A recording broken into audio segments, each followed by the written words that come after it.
नाम तो सुना ही होगा। नमस्कार, आपका साथ हूं मैं राजीव शर्मा। जी नहीं, मैं अपने बारे में बात नहीं कर रहा। ठीक मेरे बगल में जो चेहरा आप देख रहे हैं, प्रधानमंत्री नरेंद्र मोदी। बच्चे बच्चे की जुबान पर यह नाम है और ये चेहरा किसी पहचान का मोहताज नहीं है। देश विदेश हर कोई इन्हें जानता है। दुनिया के सबसे बड़े लोकतंत्र में सत्ता के सर्वोच्च पद पर आसीन एक ऐसी शख्सियत जिनके काफिले में एक से बढ़कर एक लग्जरी गाड़ियां शुमार हैं। तकरीबन 1000 कमांडो हर वक्त उन्हें अपने सुरक्षा चक्रव्यूह में रखते हैं। वो बुलेट प्रूफ BMW 7 में चलते हैं, लेकिन 2 डमी कारें भी साथ चलती हैं। पर एक वक्त ऐसा भी था जब सारा गुजरात जानता था कि उन्हें सूबे में किसी भी जगह पर पहुंचना हो वो पहुंचेंगे, क्योंकि उनका साथ देगी उनकी भरोसेमंद स्कूटर।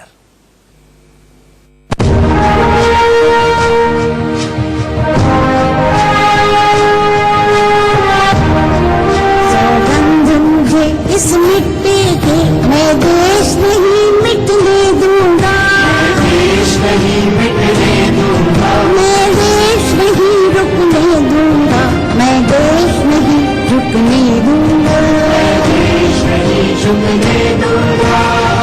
मैं नरेंद्र दामोदर दास मोदी ईश्वर की शपथ लेता हूं। नरेंद्र दामोदर दास मोदी किसी नाम से जुड़े 3 अक्षर भर नहीं है, बल्कि 21वीं सदी में हिंदुस्तान की गौरव गाथा की वो पहचान है जिससे सारी दुनिया वाकिफ हो चुकी है।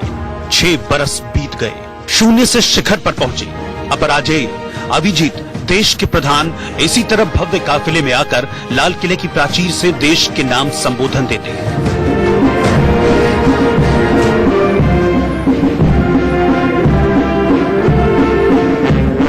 देश की आजादी के लिए,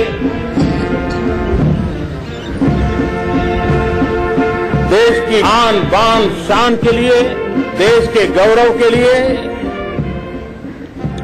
जिन जिन लोगों ने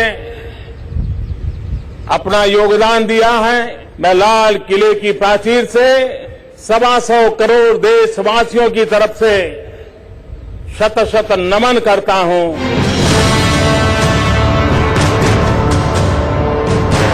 बेशक मोदी बुलेट प्रूफ BMW 7 में चलते हैं, पर 2 डमी कार भी उनके साथ चलती हैं, ताकि विश्व में भारत का परचम लहरा रहे प्रधानमंत्री की सुरक्षा में किसी भी तरह की सेंध न लगाई जाए।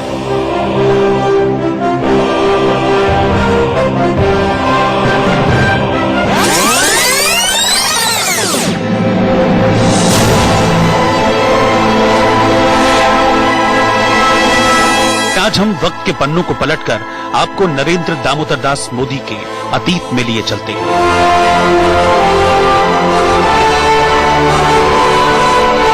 ये कहानी है आज से 45 बरस पहले, साल 1974 की, जब नरेंद्र मोदी के पास ये भव्य काफिला तो दूर कोई गाड़ी भी नहीं हुआ करती थी। फिर भी पूरा गुजरात जानता था कि नरेंद्र मोदी को राज्य के किसी भी दूसरे हिस्से में पहुंचना हो तो वो तयशुदा वक्त पर पहुंचेंगे जरूर, और नरेंद्र भाई का साथ देगा उनका भरोसेमंद स्कूटर।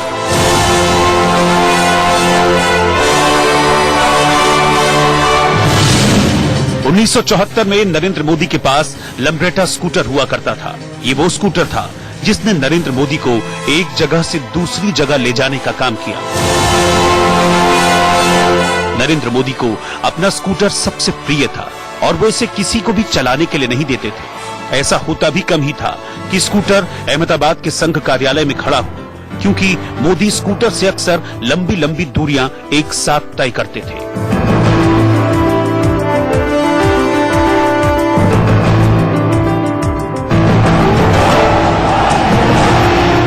यानी प्रधानमंत्री नरेंद्र मोदी आज जिस मुकाम पर है, जिन बुलंदियों पर पहुंचे हैं, कहीं न कहीं उसका श्रेय अहमदाबाद के RSS कार्यालय में खड़े स्लेटी रंग के GJ014242 को भी जाता है। इस स्कूटर ने हिंदुस्तान के प्रधानमंत्री को न जाने कितनी बार समय पर उनकी मंजिल तक पहुंचाने का काम किया। अब भी इसका इस्तेमाल संघ के स्वयंसेवक किया करते हैं। मोदी और बजाज के इस स्कूटर का साथ लंबा चला। साल 1991 में नरेंद्र मोदी को जब कर्णावती नगर के काम की जिम्मेदारी दी गई थी, तब भी मोदी इस स्कूटर का इस्तेमाल कर रहे थे। हालांकि प्रधानमंत्री बनने के बाद कागजात योगेश भाई के नाम कर दिए गए। सुबह 6 बजे शाखा में जाके 7:30 बजे ब्रेकफास्ट करके बाहर निकल जाते थे। जो एरिया में जो प्रचारक का काम होता है, जो एरिया में आरएसएस प्रचारक के तौर पर उसके पास एक स्कूटर था 656 नंबर का वेस्पा, वो स्कूटर लेके निकल जाते थे।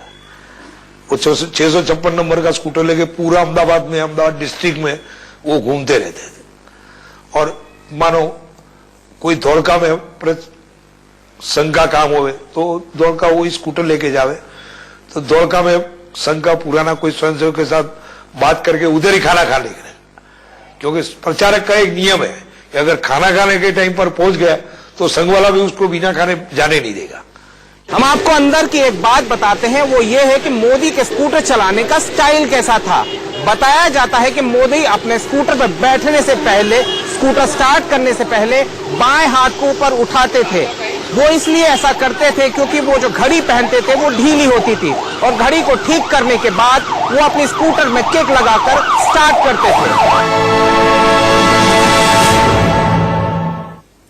आज जिस नरेंद्र मोदी की शख्सियत को पहले पर्दे पर उकेरा जा रहा है, कभी वो खुद दोस्तों के साथ लेट नाइट शो देखते थे।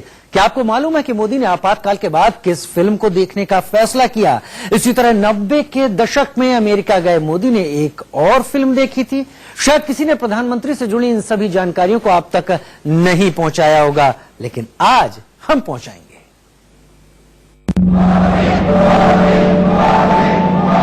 भैया हम तो सिर्फ मेहनत करते हैं, जादू तो केंद्रीय सरकार करती है। देश की तिजोरी गायब, नौजवान के रोजगार गायब, कोयला गायब, बिजली गायब, यहां तक कि प्रधानमंत्री जी की आवाज भी गायब। आज प्रधानमंत्री नरेंद्र मोदी का कद इस कदर बढ़ चुका है कि उनकी शख्सियत को रूपहले पर्दे पर उकेरा जा रहा है। समूचे हिंदुस्तान में उन जैसा बनने की चाहत रखने वालों की कोई कमी नहीं है। आज भगवा राजनीति को सत्ता का सारा आसमान देने वाले नरेंद्र दामोदर दास मोदी के पास फिल्म देखने का वक्त नहीं। फिल्में देखते हैं, अभी नहीं देख पाता हूँ। लास्ट फिल्म कौन सी? लेकिन मेरे गांव में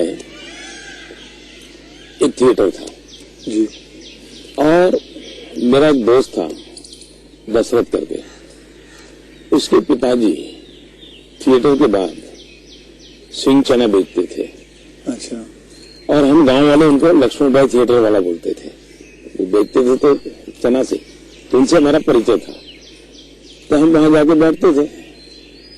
और अगर थिएटर में दर्शक कम है और जगह बची है तो फिर वो थिएटर के बाहर ही बैठते थे, तो मालिक को कह देते कि जरा इन बच्चों को बैठा देगा, तो फिर वो मुफ्त में हमको थिएटर में जाने का मौका मिल जाता था।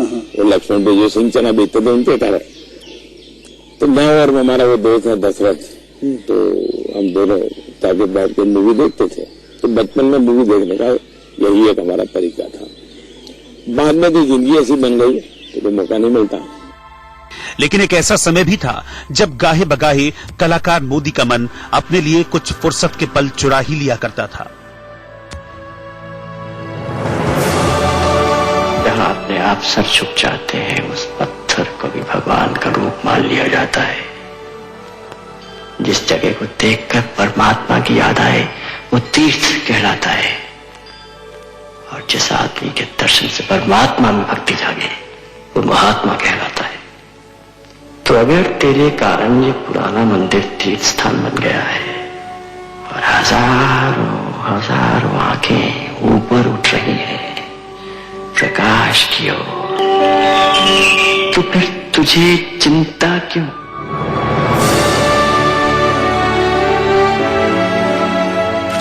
ये साल 1978 था। देश से इंदिरा गांधी के लगाए आपातकाल की बेड़ियां हटे 1 साल बीत गया, और तभी सिनेमाई पर्दे पर 36 चैम्बर ऑफ शाओलिन नाम की एक फिल्म रिलीज हुई थी। इसमें नायक सेंटी अपने कुंग-फू स्कूल को गलत तरीके से बंद करने पर सरकार की तरफ से भेजे गए बदमाशों का मुकाबला करते हैं। आखिर में अपने कौशल के बूते सेंटी विजय हासिल कर लेता है।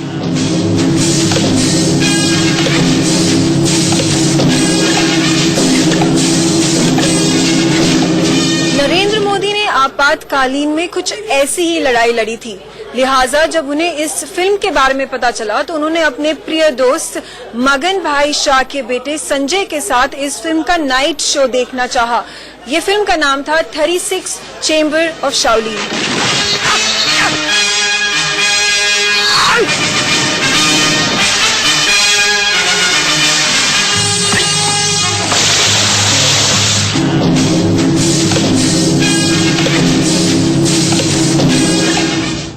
इतिहास के पन्नों को आपातकाल से आगे की ओर ले जाएं तो 90 के दशक में एक बार फिर कलाकार मोदी की झलक देखने को मिलती है।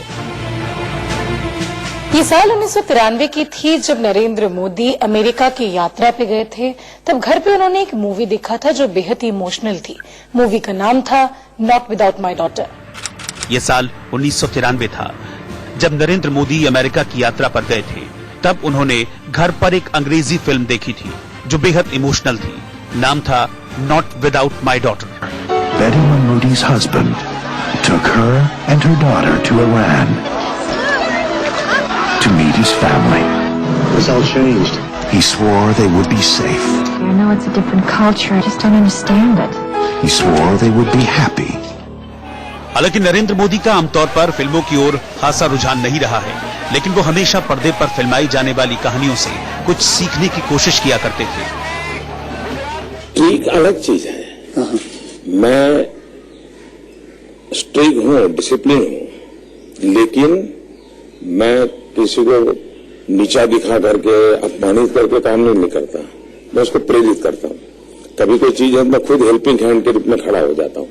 मान लीजिए कोई ड्रॉप लेकर के आया तो एक तो तरीका होता है, भाई क्या ले आए हो, दूसरा होता है वाह ऐसा करें ये अपन करे तो कैसा रहेगा, आपको क्या लगता है ये करे तो कैसा होगा। तो क्या होता है मेरी 10 मिनट पहले इन्वेस्ट हो जाती है, लेकिन वो मुझे समझ पाता है। तो अगली बार जब वो आता है तो मुझे मेरा समय नहीं जाता, वो मेरी कल्पना के अनुसार चीज लेकर के आ जाता है। तो एक प्रकार से मैं कोई लेके आता है तो उसमें से सीखता भी हूं और सिखाता भी हूं। इसी तरह की एक और मिसाल मिलती है फिल्म गाइड के जरिए, जिसे देखने के बाद नरेंद्र मोदी दोस्तों के साथ गहरी बहस में पड़ गए कि इस फिल्म का संदेश क्या है। उनका तर्क था कि गाइड का मूल विषय ये था कि हर व्यक्ति को अंतरात्मा से मार्गदर्शन मिलता है। हालांकि उस वक्त दोस्तों ने उनकी बातों को गंभीरता से नहीं लिया, लेकिन गाइड फिल्म ने नरेंद्र मोदी पर छाप छोड़ी कि सूखे और पानी की कमी किस कदर विकराल है और किसानों की बदहाली बढ़ती ही जा रही है। लिहाजा जब नरेंद्र मोदी को गुजरात में सीएम पद पर बैठने का मौका मिला तो उन्होंने किसानों की इस तकलीफ को दूर करने का फैसला किया। मोदी एक इंसान नहीं, एक सोच है। इनके लिए एक परिवार ही हिंदुस्तान है और मेरे लिए हिंदुस्तान ही मेरा परिवार है। वो जहां भी जाते हैं हवा में हजारों आवाजें उन्हीं के नाम की जय जयकार करने लगती हैं, लेकिन बरगद के पेड़ की तरह छांव देने वाला व्यक्तित्व रखना उनकी सबसे बड़ी पूंजी है। इसीलिए वो कहलाते हैं आधुनिक भारत के सबसे चहेते जननेता। भारत माता की, भारत माता की, भारत माता की। सभी ब्रजवासिन को मेरी राधे राधे। हिंदुस्तान की आवाम सियासी महारथियों की बेशुमार रैलियों की साक्षी बनी, पर मंच से नेता और जनता के बीच की एक अदृश्य दूरी हमेशा खींची रही। आज नरेंद्र मोदी के मददगार मन ने इसे भी बदल कर रख दिया। धारा प्रवाह भाषण देते देते जैसे ही उनकी नजर हजारों की भीड़ के बीच मौजूद एक कैमरामैन पर गई, वो फौरन फिक्र करने लगे। लिहाजा सबसे पहले उन्होंने अपने साथी की मदद करने के लिए अपील जारी की। वहां पीएम की जो मेडिकल टीम है वो जरा वहां पहुंचे और वो साथी जुड़े हैं उनको जरा मदद करें। कृष्ण नगरी मथुरा में होने वाली ये रैली तो एक मिसाल भर है। प्रधानमंत्री नरेंद्र मोदी का यही अपनापन बंगाल की सरजमी पर भी देखने को मिल चुका है। 16 जुलाई 2018 को मोदी मंच से बंगाल के कार्यकर्ताओं को संबोधित कर रहे थे। अचानक जोश से लबरेज कार्यकर्ता प्रधानमंत्री को नजदीक से देखने के लिए आगे की ओर आने लगे और फिक्रमंद मोदी ने इस तरह अपनी फिक्र जाहिर की। ये जो ऊपर चढ़े हैं नीचे उतर जाओ प्लीज। आप जो चढ़े नीचे उतर जाओ। देखिए वो नीचे उतर जाइए आप लोग। आप नीचे उतरिए, वो नीचे उतरिए। ये जो ऊपर खड़े हैं ऊपर चढ़े नीचे उतर जाइए। हालांकि जज्बाती कार्यकर्ताओं का सैलाब उस वक्त काबू में नहीं आया और रैली के लिए लगा पंडाल गिर गया। हादसे के चलते करीब 22 लोग घायल हो गए। फिर मोदी का दुलार अस्पताल में भी देखने को मिला, जहां वो घायलों का हालचाल जानने पहुंचे। इस दौरान पीएम ने छोटे बच्चों के सिर पर हाथ फेरा, उनसे बातचीत की और करीब जाकर हर एक घायल से उनके दर्द को साझा किया।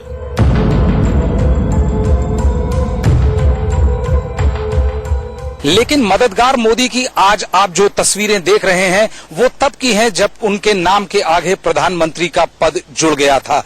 छोटी सी उम्र में ही संघ से शिक्षा लेने के चलते उनके स्वभाव में दूसरों की मदद करने का भाव आ गया था।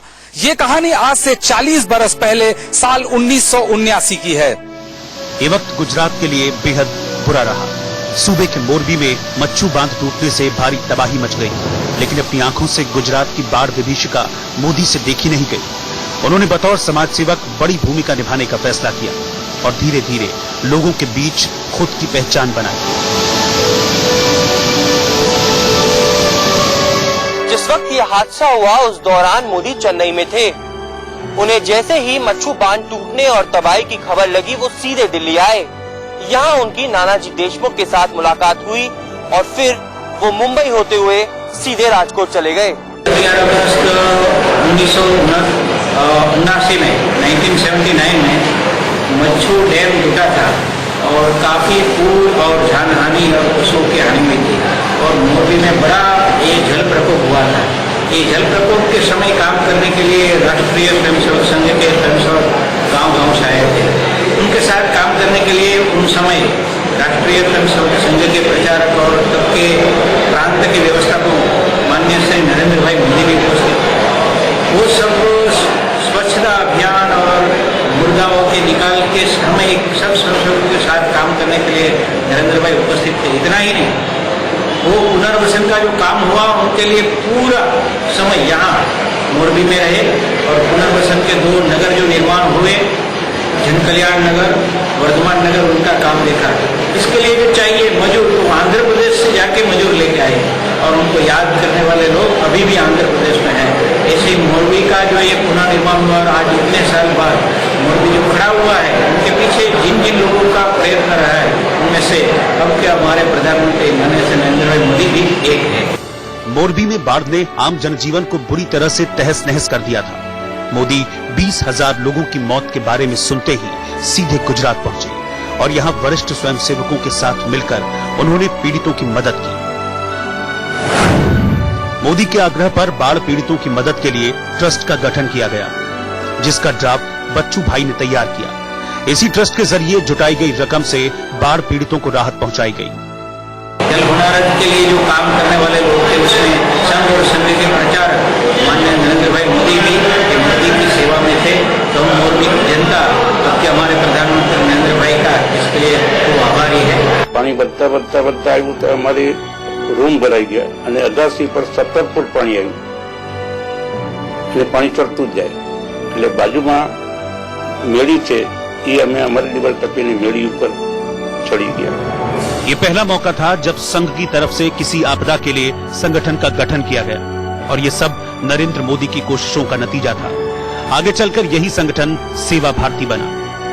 संघ के बैनर तले बने इस संगठन ने 50 लाख की राशि जमा कर ली और इन सब के केंद्र में थे नरेंद्र मोदी।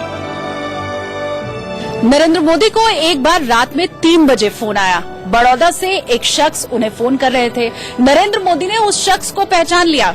उन्होंने मोदी से कहा कि यहाँ पर एक विस्फोट हो गया है स्टेशन के ऊपर। नरेंद्र मोदी ने तुरंत अधिकारियों को फोन किया। अधिकारियों ने मोदी से माफी मांगी, कहा सॉरी सर, जो जानकारी हमें आपको देनी चाहिए थी वो आप हमें दे रहे हैं। मोदी सुबह 8 बजे वडोदरा पहुंच गए। उस वक्त के रेल मंत्री लालू प्रसाद यादव 11 बजे पहुंचे थे। इस पर लालू ने मोदी पर चालाकी बरतने का आरोप लगाया। मोदी ने उस वक्त लालू के इस इल्जाम का जवाब मुस्कुरा कर दिया। कहते हैं करत करत अभ्यास के जड़मती हो तो सुजान, रसरी आवत जाते सिल पर परत निशान। मतलब मंद बुद्धि व्यक्ति भी अभ्यास करके ज्ञानी और विद्वान बन सकता है। ठीक उसी तरह जैसे कुएं से पानी खींचते समय रस्सी के चलते पत्थर घिस जाता है, लेकिन वो शायद कुछ अलग करने के लिए बने थे। इसलिए दुनिया मानती है कि मैनेजमेंट के मामले में मोदी जैसा कोई नहीं।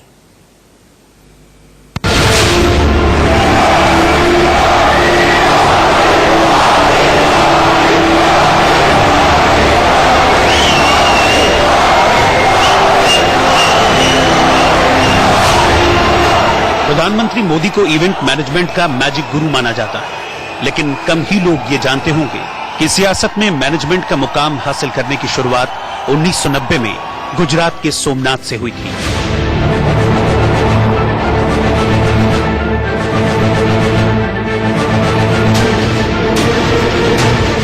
राजनीति में मैनेजमेंट की बुलंदियों तक पहुंचने का पीएम मोदी का ये सफर 1990 में रथ यात्रा के जरिए शुरू हुआ था।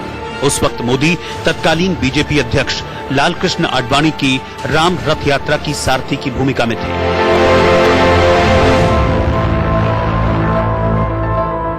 जय श्री राम, जय जय श्री राम। 13 सितंबर 1990 को पहली बार नरेंद्र मोदी ने राष्ट्रीय मीडिया को राम रथ यात्रा के बारे में बताया। तब वो गुजरात बीजेपी के महासचिव थे। रथ यात्रा के जरिए पहली बार उन्हें राष्ट्रीय मंच पर महत्वपूर्ण जिम्मेदारी निभाने का मौका मिला। कहते हैं इतिहास उन्हीं का लिखा जाता है जो हर मौके को आखिरी समझकर उसे अंजाम तक पहुंचाते हैं। गुजरात बीजेपी के महासचिव नरेंद्र मोदी ने आडवाणी का सारथी बनकर इस कदर अपनी क्षमताओं को साबित किया कि बीजेपी और संघ के तमाम बड़े नेता उनसे बहुत प्रभावित हुए। इतिहास गवाह है कि नरेंद्र मोदी का राष्ट्रीय पटल पर अवतरण इसी राम रथ यात्रा के जरिए हुआ था। नरेंद्र मोदी एक शख्सियत, एक धरोहर के लेखक को पीएम मोदी ने इस रथ यात्रा से जुड़े अपने अनुभव के बारे में खुद बताया था। मोदी ने कहा था, इस अनुभव से मुझे मेरी प्रबंधन क्षमता को विकसित करने का अवसर मिला। मोदी को खुद भी नहीं मालूम था कि रथ यात्रा के मैनेजर के रूप में जो मौका मिला है उसके बाद उनके खुद के सियासी करियर की दिशा क्या होगी। लेकिन 25 सितंबर 1990 को जब सोमनाथ से रथ यात्रा शुरू हुई तो मोदी का मैनेजमेंट देखकर आडवाणी भी हैरान रह गए। नेशनल और इंटरनेशनल मीडिया पर राम रथ यात्रा के रंगमंच पर प्रमुख पात्र नरेंद्र मोदी बन गए। इतने बड़े कार्यक्रम की सबसे ज्यादा सूचनाएं अगर किसी के पास थी तो वो नरेंद्र मोदी थे। कुछ जानकारियां तो आडवाणी को भी बाद में मिलती थी। ये सब जानकर आडवाणी को उन पर गर्व होता था। जय श्री राम, जय जय श्री राम। 1990 में राम रथ यात्रा का ही वो दौर था जब मोदी ने एक तीर से कई निशाने साधे। वो न केवल आडवाणी के सबसे प्रभावशाली सहयोगी बने बल्कि नेशनल मीडिया के जरिए वीपी सिंह सरकार और यूपी सरकार तक को चुनौती दे डाली। रामचंद्र की, रामचंद्र की। आडवाणी की रथ यात्रा को रोकने की खबरों और बयानों के बीच पहली बार मोदी का स्वरूप राष्ट्रीय होने लगा था।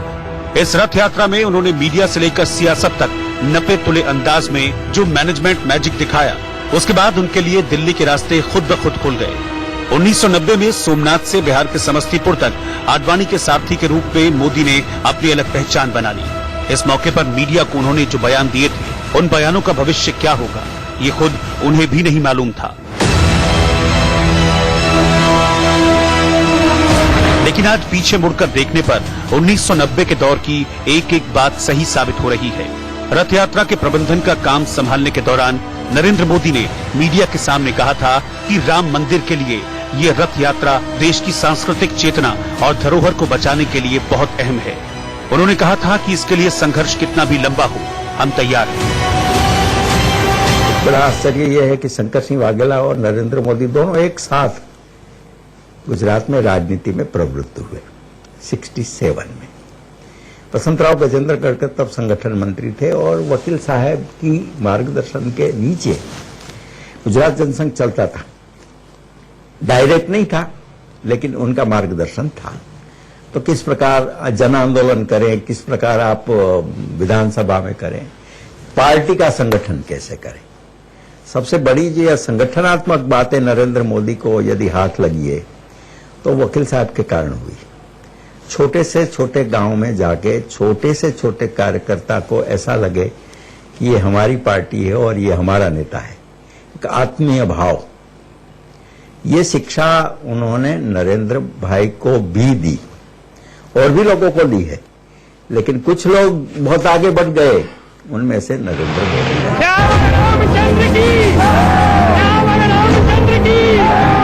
तय योजना के मुताबिक 25 सितंबर को सोमनाथ से शुरू होकर आडवाणी की रथ यात्रा 30 अक्टूबर को अयोध्या में खत्म होनी थी, लेकिन 23 अक्टूबर को बिहार के समस्तीपुर में आडवाणी को गिरफ्तार कर रथ यात्रा को रोक दिया गया।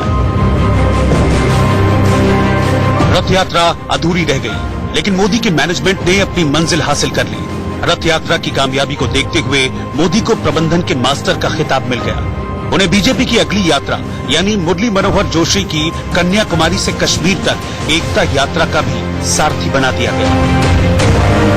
गुजरात में और देश में कुछ यात्राएं जनसंघ और भाजपा ने निकाली, उनमें उनका बड़ा योगदान रहा। अयोध्या यात्रा जब सोमनाथ से निकली तो उनमें थे। कश्मीर में जो अखंड भारत यात्रा थी मुरली मनोहर जोशी के नेतृत्व में, उनमें भी उन्होंने काम किया। गुजरात में जितनी यात्राएं हुई उनमें सामाजिक स्तर पर कार्यकर्ता और नागरिक को अपनी ओर खींचना, ये स्ट्रेटेजी थी। और ये 85 के बाद इसीलिए शुरू हुई कि 85 में खाम थियरी के अंतर्गत गुजरात में बिल्कुल विषमता बढ़ गई थी और आरक्षण के समर्थन में और विरोध में जितने वो हिंसाचार हुआ, हिंसाचार की घटनाएं हुई, उसके कारण लोग त्रस्त थे, क्योंकि खाम खुद थियरी ऐसी थी कि जिस वो समाज को विभाजित कर दे। और उन दिनों राष्ट्रीय स्वयंसेवक संघ का जो आदमी है वो तो विभाजित के बजाय सबको संगठित करने के रास्ते पर था। तो उन्होंने ये काम किया और यात्राएं शुरू की, उनका अच्छा परिणाम भी मिला।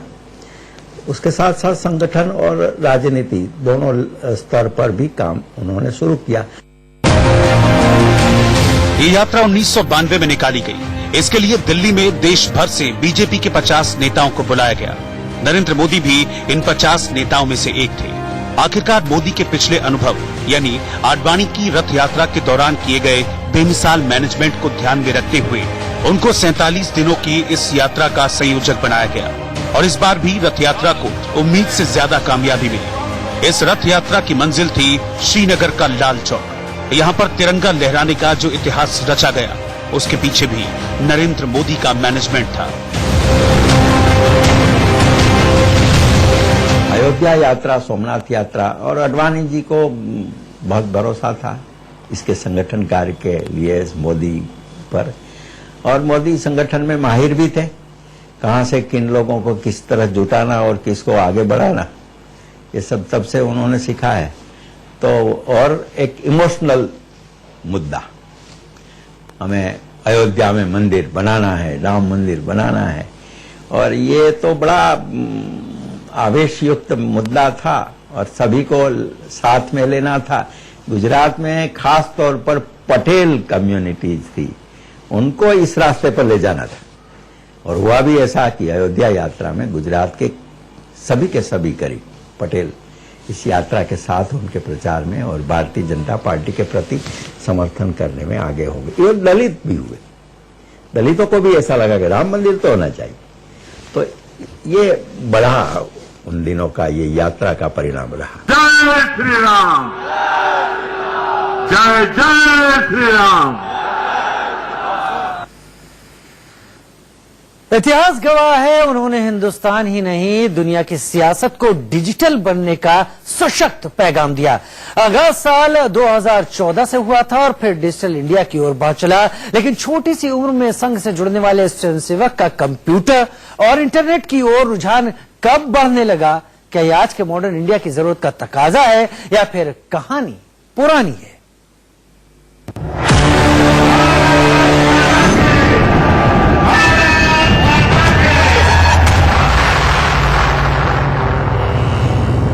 हिंदुस्तान की सियासत में सोच के पैमाने पर एक कदम आगे चलने वाली शख्सियत का नाम है नरेंद्र दामोदर दास मोदी। जो किसी ने नहीं किया, जो सोचा तक न गया, जो किसी ने नहीं किया, जो सोचा तक न गया, वो करने का मादा मोदी ही रखते हैं। सत्ता के कुरुक्षेत्र में जब विरोधी उनके करीब पहुंचने लगे तो अपने बुद्धि कौशल से वो 2 कदम आगे निकल गए। गुजरात से दिल्ली तक आने वाला मोदी का विजय रथ यही संदेश देता है। शायद 2014 के चुनाव प्रचार से जुड़ी ये तस्वीरें इसी क्रांति की पटकथा है। रायसीना हिल्स पर बरसों तक राज करने वाले जहां प्रचार की पुरानी लकीर पर चलते रहे, वहीं मोदी ने एक ऐसा तरीका निकाला जो दुनिया में कभी नहीं देखा गया। पहली बार 3D तकनीक के जरिए इलेक्शन कैंपेन चला और कम वक्त में भारतीय जनता पार्टी ज्यादा मतदाताओं को साधने में सफल रही। इस अद्भुत प्रयोग का श्रेय नरेंद्र मोदी के नाम पर ही दर्ज है। लेकिन ये तकनीक और मोदी का साथ कितना पुराना है, इसे बताने के लिए आपको अतीत की ओर लिए चलते हैं। नरेंद्र दामोदर दास मोदी संविधान ने कायदा अनुसार न्यायपूर्वक वर्तिश। मोदी जब गुजरात के सीएम बने तो तकनीक से गुजरात के तटों पर रहने वाले मछुआरों की जिंदगी में बड़ा बदलाव किया। सैटेलाइट की मदद से पानी के प्रवाह का पता लगाया जाने लगा। इससे तूफान आने से पहले ही मछुआरों को आगाह कर दिया जाता था और उनकी जान बच जाती थी।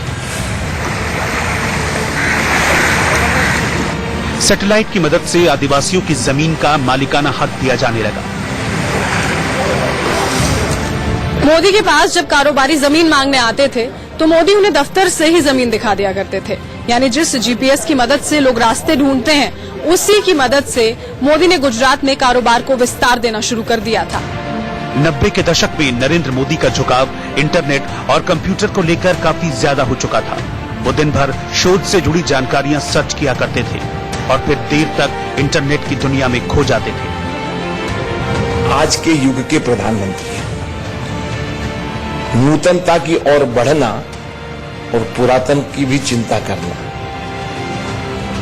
न्यू टेक्नोलॉजी को भी एक्सेप्ट करना और पुरानी परंपराओं को भी छोड़ना नहीं, उसको भी दृष्टिगत रखना। हम अपने आदि को भूलेंगे नहीं और आने वाले कल के लिए भी भारत को संवारने का काम करेंगे। इस बात को लेकर नरेंद्र मोदी जी चलते हैं। यही कारण है कि जहां जाइएगा नरेंद्र मोदी जी को पाइएगा, चाहे वो फेसबुक हो, चाहे ट्विटर हो, चाहे इलेक्ट्रॉनिक दुनिया का कोई भी क्षेत्र हो। सर्वाधिक फॉलोवर उनके 5 करोड़ से ज्यादा फॉलोवर। ये सामान्य बात नहीं है। आज भारत के हर वर्ग में उनका अपना स्थान है और अगर कहें, अतिशयोक्ति नहीं होगी, मेरी पार्टी के नेता हैं, देश के प्रधानमंत्री हैं, कि हर दिलों पर राज करने का सामर्थ्य वो बढ़ा रहे हैं। हालांकि इतिहास के पन्नों को और भी पीछे की ओर पलटेंगे तो मालूम चलेगा कि मोदी और तकनीक का ये साथ और भी पुराना है। ये साल 1982 था जब युवा नरेंद्र अहमदाबाद के आरएसएस कार्यालय में रहते थे। हेडगेवार का जन्मोत्सव था।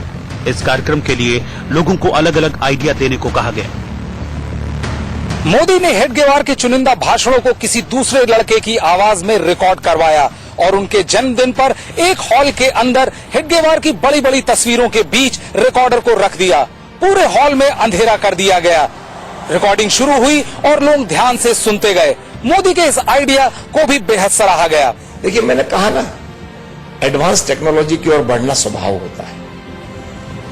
हम इसलिए अविकसित रहें, ये तो कोई धर्म नहीं है। राष्ट्र धर्म यही है कि विकास की दौड़ में यदि दौड़ना है तो हर विकसित राष्ट्र को पीछे छोड़ना पड़ेगा। और विकास का मतलब सिर्फ ये नहीं है, विकास का है संपूर्णता में विकास। भारत के संपूर्णता में विकास की कल्पना जो है दीनदयाल जी ने की थी, उसी दीनदयाल जी की कल्पना को साकार करने में लगे हुए हैं। एक समय था जब लाल चौक पर तिरंगा फहराने के लिए मना कर दिया गया था। अब जम्मू कश्मीर और लद्दाख का कोई चौक ऐसा नहीं है जहां तिरंगा फहराने से कोई रोक नहीं। साल 1996 में नरेंद्र मोदी के टेक्नो प्रेमी होने का एक किस्सा हरियाणा के वर्तमान सीएम मनोहर लाल खट्टर से भी जुड़ता है। हरियाणा के मौजूदा मुख्यमंत्री मनोहर लाल खट्टर के साथ भी तकनीकी प्रेमी नरेंद्र मोदी का एक किस्सा जुड़ा है। बताया जाता है कि रोहतक के एक ऑफिस में नरेंद्र मोदी एक बार 3 बड़े बड़े डिब्बे लेकर पहुंचे। इस पर खट्टर ने पूछा कि ये टेलीविजन क्यों लेकर आए हैं। इस पर मोदी ने जवाब दिया कि ये इंसान से भी तेज चलने वाला दिमाग है, इसे कंप्यूटर कहते हैं। यानी नरेंद्र मोदी आज से ही नहीं बल्कि हमेशा से ही टेक्नोलॉजी की अहमियत को समझते थे। आज का 3D प्रयोग आधुनिक भारत का सबसे नया स्वरूप है। आपने गौर किया होगा कि गुजरात के सीएम नरेंद्र मोदी और आज के पीएम के पहनावे में काफी फर्क आ गया है, लेकिन उन्होंने दाढ़ी नहीं कटवाई। इसके पीछे की वजह क्या है, हम बताते हैं।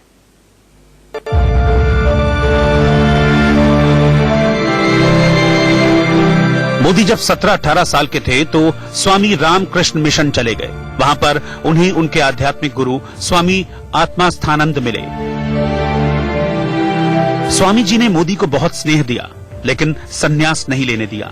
मोदी को सार्वजनिक जीवन में वापस भेज दिया। नरेंद्र मोदी को एक बार रात में 3 बजे फोन आया। बड़ौदा से एक शख्स उन्हें फोन कर रहे थे। नरेंद्र मोदी ने उस शख्स को पहचान लिया। उन्होंने मोदी से कहा कि यहाँ पर एक विस्फोट हो गया है स्टेशन के ऊपर। नरेंद्र मोदी ने तुरंत अधिकारियों को फोन किया। अधिकारियों ने मोदी से माफी मांगी, कहा सॉरी सर, जो जानकारी हमें आपको देनी चाहिए थी वो आप हमें दे रहे हैं। मोदी प्रधानमंत्री बनने के बाद भी उनसे मिलने के लिए जाते रहे। हाल ही में 99 साल की उम्र में उनका निधन हो गया। जब नरेंद्र मोदी की अगुवाई में बीजेपी ने जीत दर्ज की और तय हो गया कि मोदी अगले प्रधानमंत्री के तौर पर शपथ लेंगे, स्वामी आत्मास्थानंद ने प्रसाद के तौर पर शिष्य को फूल भिजवाया। जब मोदी शपथ ले रहे थे तो उनके कोट में गुरुजी का भेजा फूल रखा हुआ था। स्वामी आत्मास्थानंद से मोदी की मुलाकात 1986 में हुई थी। उस समय स्वामी राजकोट के रामकृष्ण आश्रम आए हुए थे। मोदी तब 16 साल के थे और 8 साल आरएसएस की शाखाओं में बिता चुके थे। स्वामी विवेकानंद से प्रभावित मोदी उनसे मिलने गए। कुछ दिन उनसे मिलने के बाद मोदी ने कहा कि स्वामी जी, मैं सन्यासी बनना चाहता हूँ। उस वक्त स्वामी जी ने कहा, तुम सन्यासी नहीं, राजनीतिक जीवन के लिए बने हो। हालांकि मोदी बेलूर मठ चले गए, लेकिन स्वामी जी ने उन्हें सन्यास नहीं लेने दिया।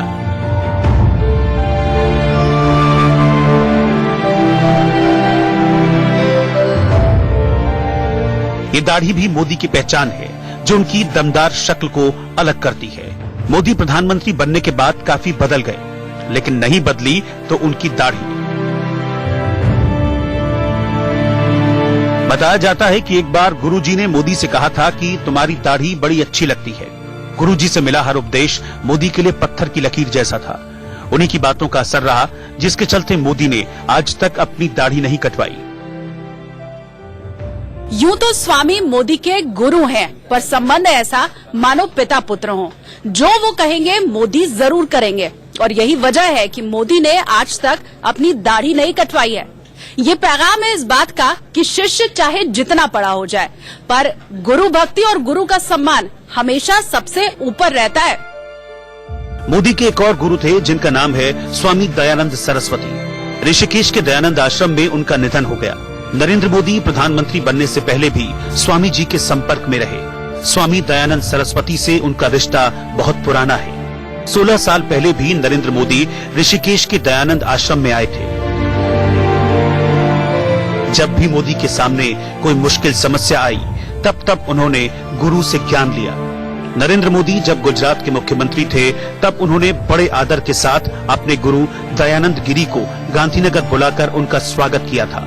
स्वामी दयानंद गिरी शंकर परंपरा के वेदांत और संस्कृत के शिक्षक थे, जो करीब 50 सालों से देश और विदेश स्तर पर वेदांत की शिक्षा दे रहे थे। नाम तो सुना ही होगा, खबरें और भी बहुत सारी, लेकिन उससे पहले इस वक्त की हेडलाइंस।